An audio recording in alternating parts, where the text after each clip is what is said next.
America ने पाकिस्तान समेत अपने सहयोगी देशों के F-16 फाइटर जेट्स के रडार सिस्टम को लंबे समय तक सपोर्ट देने के लिए करीब $488 मिलियन यानी लगभग 4,000 करोड़ रुपए का कॉन्ट्रैक्ट जारी किया है। ये कॉन्ट्रैक्ट अमेरिकी रक्षा दिग्गज नॉर्थरॉप ग्रुमन को दिया गया।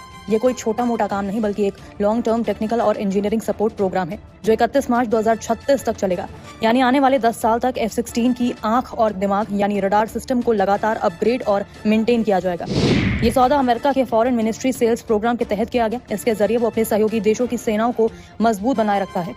इस लिस्ट में सिर्फ पाकिस्तान ही नहीं बल्कि बहरीन, बेल्जियम, चिली, डेनमार्क, मिस्र, Greece, Indonesia, Iraq, Israel, Jordan, दक्षिण Korea, Morocco, Netherlands, Norway, Oman, Poland, पुर्तगाल, रोमानिया, थाईलैंड और तुर्की शामिल हैं। लेकिन असली चर्चा इसलिए हो रही है क्योंकि पाकिस्तान भी इसमें शामिल है और इसका F-16 बेड़ा अब पहले से ज्यादा स्मार्ट होने जा रहा है। सवाल है कि F-16 का रडार इतना खतरनाक क्यों माना जाता है? तो बता दें कि F-16 का रडार ही उसकी असली ताकत है। बहुत दूर से दुश्मन के विमान को पकड़ सकता है, एक साथ कई टारगेट ट्रैक कर सकता है। इलेक्ट्रो जैमिंग जो कि दुश्मन के सिग्नल ब्लॉक करने की कोशिश है उसको भी झेल सकता है।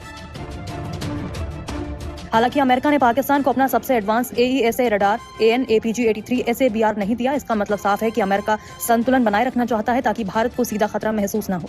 पाकिस्तान के पास अभी जो रडार हैं AN/APG-66 और AN/APG-68 वो पुराने मैकेनिकल स्कैन सिस्टम है, लेकिन अब इनका सॉफ्टवेयर अपग्रेड होगा जिससे उनकी क्षमता पहले से ज्यादा बढ़ जाएगी।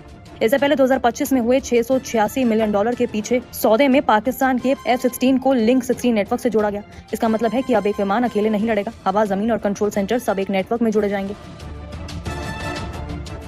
अगर एक जेट दुश्मन को देखता है तो पूरी फोर्स को उसकी जानकारी तुरंत मिल जाएगी। इसे सेंसर फ्यूजन कहा जाता है जो आधुनिक हवाई युद्ध की रीढ़ बन चुका है। अब सवाल है कि भारत के लिए इससे क्या संकेत है? भारत के पास मजबूत इलेक्ट्रॉनिक वॉरफेयर सिस्टम है जो दुश्मन के रडार को अंधा कर सकते हैं, लेकिन इस अपग्रेड के बाद F-16 जैमिंग के खिलाफ ज्यादा मजबूत हो जाएंगे, यानी कि मुकाबला और ज्यादा हाईटेक हो जाएगा।